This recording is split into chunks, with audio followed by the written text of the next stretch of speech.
So I've been asked to look at this Hurner HST-S-160. This is very much like the Vinidex unit I had before. I think it's basically exactly the same, there's a different brand name on it. It seems that way anyway. Now apparently this is giving an error of some kind. I've got it hooked up to my test load here and we're going to measure the voltage and we're just going to turn it on and see what happens. See if it gives an error or not. There could be a fault with it, I don't know. Checking for, there's nothing vibrating around inside, so there's nothing loose inside it. I may open this up, I think I probably will. There's no seals on it, so I'll probably open it up and have a look inside as well. Check anything which may be dodgy, maybe, but anyway. Power is applied to the cable. Let's turn the switch on.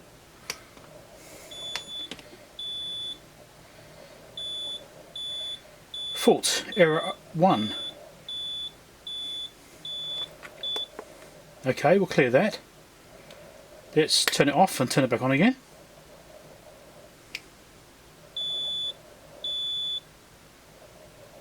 Okay, fault gone.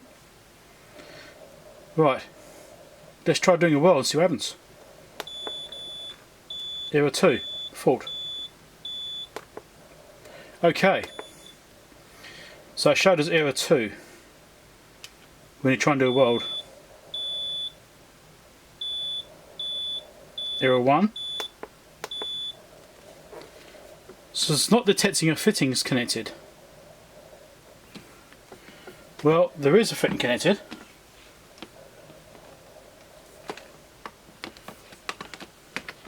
There we go, look. Broken wires. That's easy fix. Broken wires. So if I try and get those to work, get in a position where it will show up, there we go. I'll try and do a weld. There we go, it's welding. 100 volts. Cool, that's working fine.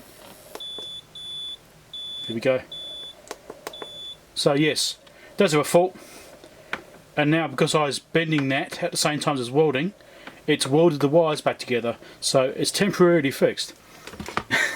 It won't stay that way. So I'll just open this up and it's exactly the same as the other one as I remember it. Wires going to a connector down here which is like a push fit connector. So I could easily cut that cable back and just run new wires down into here.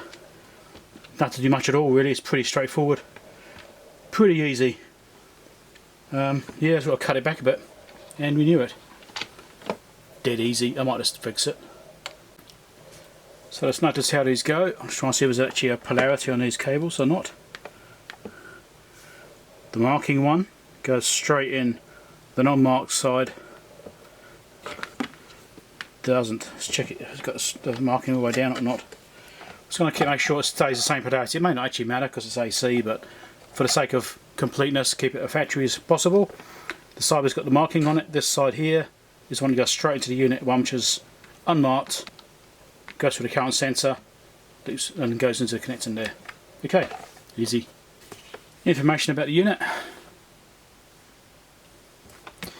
And there's the wire cut off. This piece here, this would be the breakers right in here.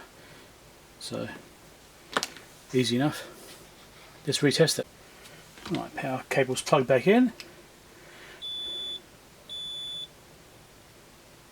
Okay, I detected a fitting. Move the wire around, that's all good. Let's move around the other end. In case they're broken as well. No, they're all fine. We just put the rest of the cable. That's all seeming fine, okay, it's still a weld. 101 volts. That's fine. Happy with that. I think that's good now.